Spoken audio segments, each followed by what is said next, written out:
Cette série de postures dynamiques permet de travailler sur la mobilité du dos, de l'étirer et de le renforcer pour améliorer la posture.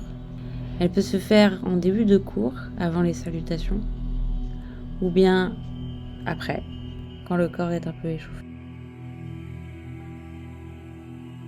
Debout sur votre tapis, les pieds à la largeur du bassin.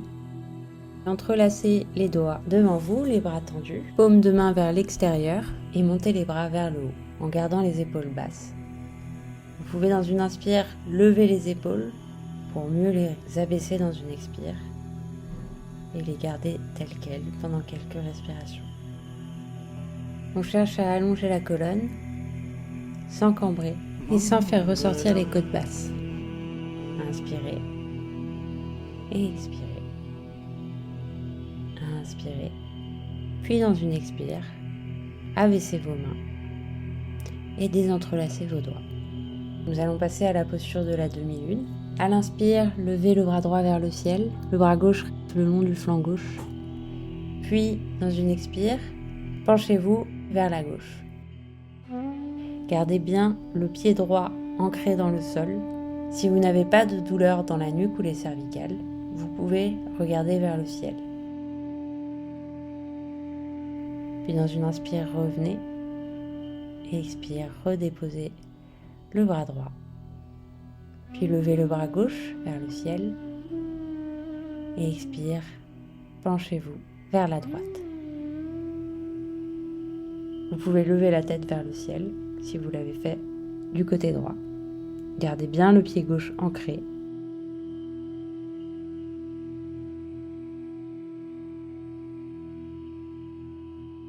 Puis dans une inspire, revenez. Pour la torsion debout, joignez vos pieds, entrelacez vos doigts avec le croisement qui n'est pas habituel. Paume de main vers l'extérieur, les bras tendus. Levez les bras vers le ciel. Inspirez, expirez, tournez-vous vers la droite. Inspire, on allonge la colonne.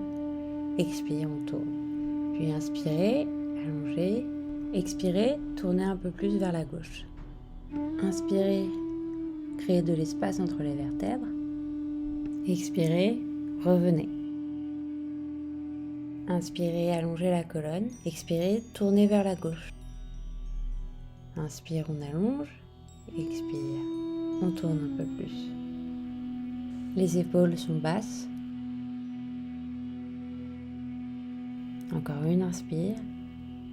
Puis à l'expire, revenez.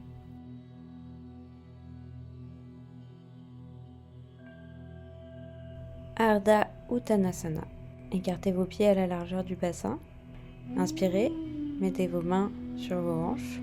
Expirez, descendez parallèle au sol, le dos droit. Si besoin, pliez les jambes. L'essentiel étant de garder le dos droit. Restez là, une inspiration.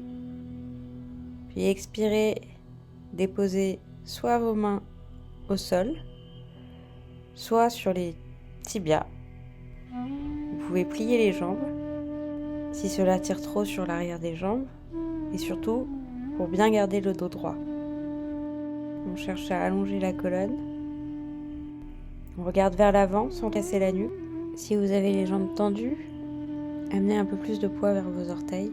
Cette posture permet d'allonger la colonne, mais aussi de tonifier le dos. Elle étire aussi l'arrière des jambes. Et expirez, remettez les mains à la taille. Regard sur le bout du nez, tête dans le prolongement de la colonne. Inspirez, puis expirez, remontez. Nous allons passer à la dernière posture de cette séquence. Les pieds à la largeur du bassin.